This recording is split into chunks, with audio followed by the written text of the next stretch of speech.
encuentro correspondiente a la unidad 7. Voy a compartir pantalla. Bien. Bueno, esta unidad tiene que ver con la integridad de la base de datos, las transacciones y la concurrencia. Vamos a ver cuáles son los fundamentos de la integridad, a qué nos referimos con integridad, a qué corresponden las siglas ACID para las transacciones, los desafíos que proporciona la concurrencia, las técnicas de control y casos de aplicación práctica. Objetivos del aprendizaje: comprender qué significan los principios de integridad, consistencia y disponibilidad, analizar de qué se tratan las propiedades ACID necesarias para el procesamiento fiable de las transacciones, explorar métodos para mantener la coherencia de los datos durante el acceso recurrente e identificar y aplicar técnicas de control de concurrencia. ¿Por qué esto es importante? Porque lo utilizan las aplicaciones en el mundo real, como por ejemplo los sistemas médicos, las aplicaciones bancarias, las aplicaciones de comercio electrónico.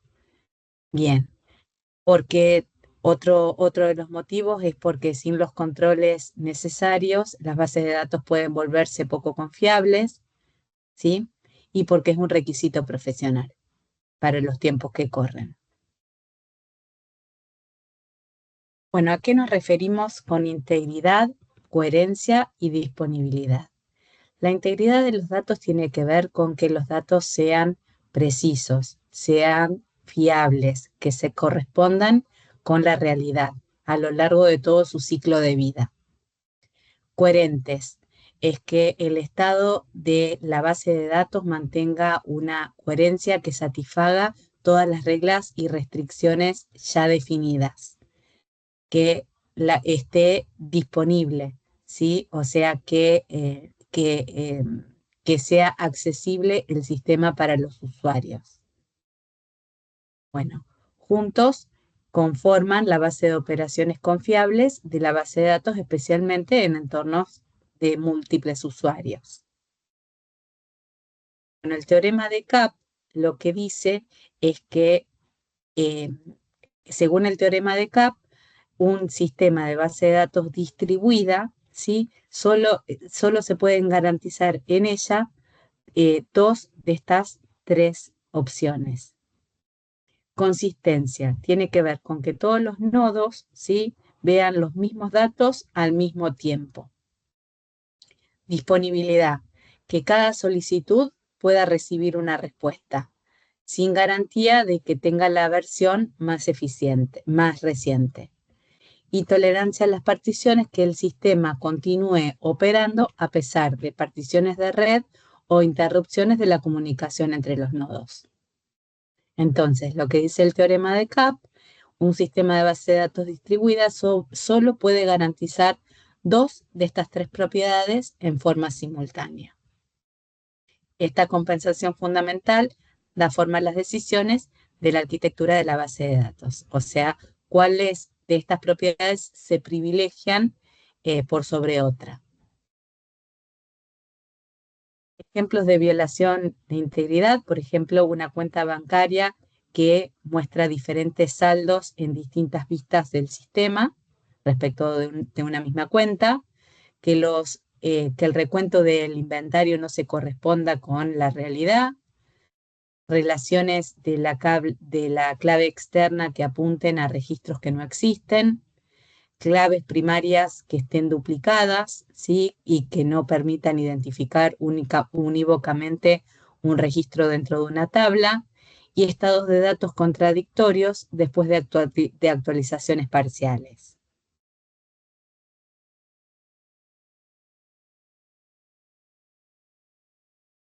Bueno, ¿qué es una transacción? Una transacción hace referencia a una o más operaciones, ¿sí?, que corresponden a una única unidad lógica de trabajo, deben completarse en su totalidad o, en caso contrario, volver hacia atrás toda la transacción.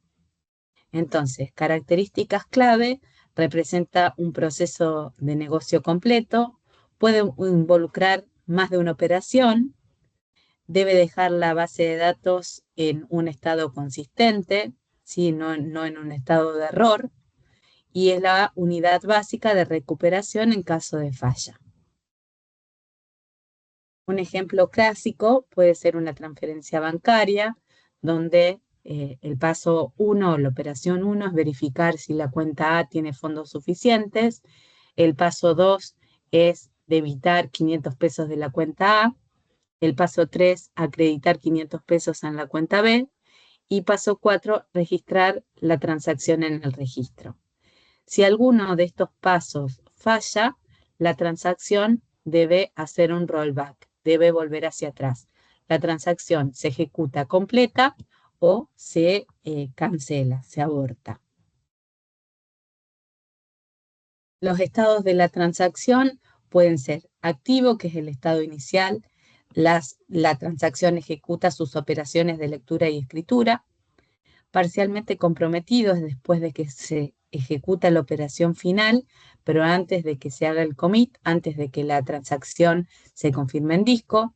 Comprometido es después de que la finalización fue exitosa y los cambios se almacenan en forma permanente. Fallido es después de determinar que hay una ejecución anormal y que no se puede seguir adelante. Y anulado después que la transacción se ha revertido y vuelve a su estado anterior y la base de datos se ha restaurado. Bueno, las propiedades ACID que tienen que ver con las transacciones confiables. A refiere a atomicidad. Una transacción se trata como un bloque, es una unidad que es indivisible. Se completa en su totalidad o falla por completo. No hay una posibilidad de ejecución parcial. Entonces, si una operación, si una transacción debe ser abortada, se hace un rollback y se vuelve al estado anterior, que deja la base de datos en un estado de consistencia. Consistencia, mantenimiento de las reglas. Bueno, una transacción lleva la base de datos desde un estado válido a otro estado válido. Para esto se tienen que preservar las reglas de integridad. Integridad de entidad, integridad referencial e integridad de dominio. La integridad de la entidad refiere a que todos los registros de una tabla puedan ser identificados unívocamente mediante una clave y esta clave no se repite. La integridad referencial hace referencia a que las claves externas apunten a registros que existan, no a registros inválidos. Y las restricciones de dominio hacen referencia a que los procedimientos que se involucran en una transacción, luego de ejecutarse, la base de datos tiene que cumplir en sus tablas con las restricciones de dominio, con las reglas del tipo de dato. Que esto no se viole. Y reglas de negocio definidas por el usuario. El aislamiento, bueno, el aislamiento lo que hace es garantizar que se puedan ejecutar transacciones simultáneas y dé la impresión de que se están ejecutando en forma secuencial. Sin aislamiento, o sea, si no hubiera aislamiento, la transacción A podría haber resultados parciales de la transacción B que aún no fueron confirmados. Bueno, hay distintos niveles de aislamiento, que pueden ser la lectura no confirmada, la lectura confirmada, la lectura repetible o serializable. Bueno, estas propiedades las puede definir el sistema de gestión de base de datos que se vaya a utilizar y las decisiones que tome el administrador de la base de datos. La durabilidad tiene que ver con que una vez que se ha confirmado la transacción, estos cambios perduren a pesar de que después haya fallos posteriores en el sistema. Por ejemplo, sin durabilidad, una falla de energía inmediatamente después de una confirmación de que se realizó una transacción podría causar pérdida de datos, pérdida de transacciones confirmadas. Bueno, este es un ejemplo para desarrollar en SQL, para comenzar una transacción, hacer un update de cuentas, ¿sí? Y la transacción puede o confirmarse o descartarse y hacer un rollback si tiene que abortarse. Hay controles adicionales como pueden ser hacer un save point, ¿sí? O un rollback hasta el revertir hasta un punto anterior de guardado. Otro dato importante es que se puede establecer el nivel de aislamiento que mencionábamos anteriormente. Bueno, desafíos de la concurrencia. La concurrencia tiene que ver con que uno o más usuarios o más de dos procesos acceden y modifiquen los datos simultáneamente.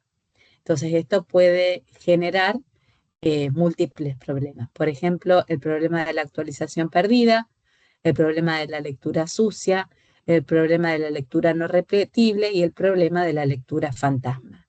Estos son desafíos, son problemas que se nos pueden generar a partir del acceso concurrente.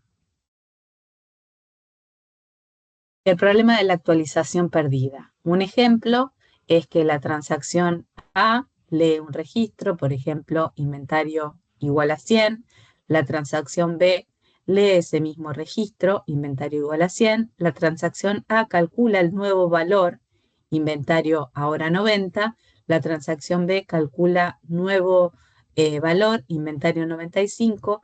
La transacción A escribe su actualización, inventario 90, y la transacción B escribe su actualización sobreescribiendo inventario 95.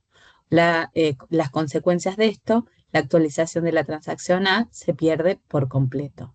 Si se tratara de deducciones de inventario, se eliminarían 10 artículos del inventario del sistema, pero solo se deducirían 5 del registro de la base de datos. Entonces, para esto hay diferentes mecanismos de bloqueo, de control de concurrencia optimista y de técnicas basadas en versiones. Estos mecanismos los vamos a ver ahora en un momentito. El problema de la lectura sucia tiene que ver con que, por ejemplo, un escenario posible puede ser que la transacción A actualice un registro, un saldo en 1000, la transacción B lee el registro actualizado en 1000, la transacción A encuentra un error y se aborta y la transacción B continúa procesando con datos no válidos, ¿sí? Que fueron los datos que fueron modificados por A pero que la transacción A finalmente no confirmó. Entonces, en realidad se leyó un dato que no era confiable, que no era fidedigno.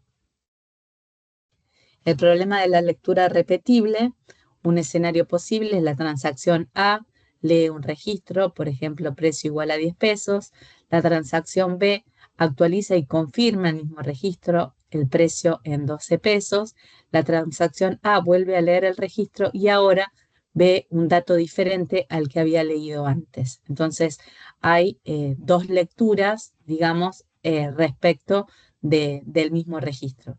La lógica empresarial de la transacción A falla debido a datos inconsistentes eh, eh, por esta diferencia de los precios.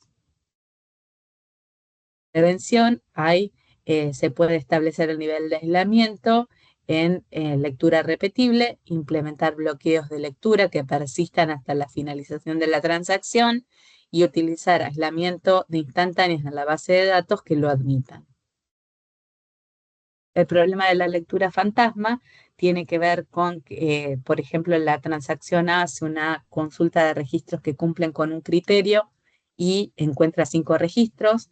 La transacción B inserta un registro, un conjunto de registros que coinciden con esos criterios, y la transacción A repite la misma consulta y ahora encuentra 6 registros. El procesamiento de la transacción A se ve comprometido por el registro inesperado. Hay distintos niveles de aislamiento, esto que mencionábamos que puede determinarlo el DBA, el administrador de la base de datos, y el sistema de gestión de base de datos. El nivel de aislamiento read and committed puede ocasionar lectura sucia, lectura no repetible y lectura fantasma, como mencionamos anteriormente. El read committed impide la lectura sucia, ¿sí? Pero permite la lectura no repetible y la lectura fantasma. Repeatable read impide la lectura sucia, impide la lectura no repetible, pero permite la lectura fantasma. Y serializable impide los 3 tipos de lecturas sucia, no repetible y lectura fantasma. Los niveles de aislamiento más altos brindan mayor consistencia, pero generalmente sacrifican rendimiento. Entonces hay que hacer un balance entre qué es lo que se necesita. Hay técnicas para el control de concurrencia, como son los mecanismos de bloqueo, los ordenamientos por marcas de tiempo, el control de concurrencia multiversión y el control de concurrencia optimista. Tipos de bloqueo. Los bloqueos pueden ser compartidos, que permitan lecturas simultáneas de distintas transacciones, pero impiden escritura. Bloqueos exclusivos impiden tanto lecturas como escrituras simultáneas, o sea que 2 transacciones no pueden ver ni escribir datos al mismo tiempo. Los bloqueos de actualización permiten lecturas, pero señalan la intención de actualización potencial. Y los bloqueos de intención señalan las operaciones planificadas en los recursos subordinados. El bloqueo de 2 fases. Las transacciones tienen una fase de crecimiento y una fase de reducción. En la fase de crecimiento, la transacción puede obtener bloqueos, pero no puede liberar ninguno. Y en la fase de reducción, la transacción puede liberar bloqueos, pero no puede obtener nuevos. En el caso de que el control sea estricto, de que el bloqueo sea estricto, los bloqueos exclusivos se mantienen hasta que la transacción se confirma o se anula, lo que evita las reversiones en cascada si falla una transacción. O puede ser riguroso, todos los bloqueos, tanto los compartidos que vimos anteriormente como los exclusivos, ¿sí? Se mantienen hasta que la transacción se confirma o se anula, lo que proporciona el nivel más alto de aislamiento. ¿Sí? Lo que habíamos visto acá, los tipos de bloqueos compartidos y los tipos de bloqueo exclusivos. ¿Sí? Entonces, vemos el bloqueo estricto en 2 fases, que los bloqueos exclusivos se mantienen hasta que la transacción se confirma o se anula. Recordemos que los bloqueos, la diferencia que había entre los bloqueos compartidos y los bloqueos exclusivos, donde los bloqueos compartidos permiten lecturas simultáneas, pero impiden escrituras. En cambio, los bloqueos exclusivos no permiten ni lecturas ni escrituras. Entonces, en el nivel de bloqueo de 2 fases riguroso, todos los bloqueos, tanto compartidos como exclusivos, se mantienen hasta que la transacción se confirma o se anula.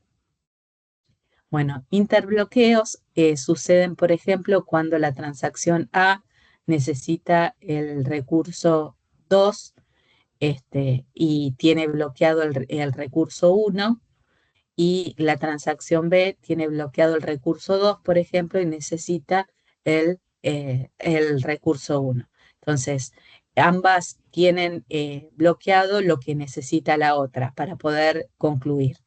Entonces, hay medidas de solución frente a este tipo de casos. El control de concurrencia optimista asume que los conflictos entre las transacciones son raros y permite que las transacciones continúen sin bloqueo.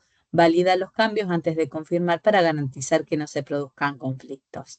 Hay tres fases: lectura, la transacción lee los datos y guarda copias locales; validación, antes de confirmar verifica que no haya conflictos con otras transacciones; y escritura, si la validación se realiza correctamente, se realizan los cambios en forma permanente. Como ventajas, sin bloqueo hay mayor concurrencia de transacciones a la vez, evita los interbloqueos por completo, esto de que A esté esperando que B suelte un recurso y que B esté esperando que A suelte un recurso, y es eficiente cuando los conflictos son raros. La desventaja es que hay trabajo desperdiciado si las transacciones fallan en la validación, y hay una lógica compleja de detección de conflictos. El control de concurrencia multiversión, el concepto central es que se mantienen varias versiones de los elementos de datos, los que permite a los lectores ver una instantánea coherente de la base de datos sin que los escritores los bloqueen. La implementación, cada escritura crea una nueva versión del elemento de datos. Las transacciones leen la versión más reciente disponible en su hora de inicio. Las versiones antiguas se mantienen hasta que ninguna transacción activa las necesite. Los procesos de limpieza de versiones eliminan las versiones obsoletas. Las ventajas es que los lectores nunca bloquean a los escritores y los escritores nunca bloquean a los lectores, y es excelente para cargas de trabajo con muchas lecturas. Admite el aislamiento de instantáneas. Bueno, acá se nos presenta un ejercicio, ¿sí? Donde podemos visualizar que se empieza una transacción, ¿sí? Se hace una actualización y finalmente o se vuelve hacia atrás o se hace un commit. Bueno, conclusiones clave: las garantías transaccionales, las propiedades ACID, atomicidad, consistencia, aislamiento y durabilidad, que proporcionan la base para que las operaciones de las bases de datos sean confiables y mantengan la integridad de los datos. Los problemas de concurrencia: sin los controles adecuados, el acceso concurrente a la base de datos puede provocar fallos, pérdidas en actualizaciones, lecturas sucias, lecturas no repetibles y lecturas fantasma. Para eso se tienen que determinar los mecanismos de control. El bloqueo, como uno de esos mecanismos de control, el ordenamiento por ordenamiento de marcas de tiempo, el control de concurrencia multiversión y las técnicas optimistas proporcionan diferentes enfoques. Sí, no vimos el mecanismo de control por marcas de tiempo, donde a cada transacción se le asigna un orden de tiempo que después se tiene que cumplir. Bueno, y las aplicaciones prácticas: sí, comprender los niveles de aislamiento y administración de las transacciones es esencial para diseñar aplicaciones de base de datos sólidas que mantengan la coherencia de los datos en entornos multiusuario. Bueno, el trabajo correspondiente a esta unidad es netamente teórico, donde se van a abordar conceptos que vimos en este encuentro, que, ofrece bastantes conceptos teóricos, y por ahí no tanta aplicación práctica como hemos visto en unidades anteriores, pero bueno, algunos ejemplos se pueden utilizar y aprovechar para ver esto que fuimos escribiendo. Bueno, muchas gracias y nos encontramos la semana próxima.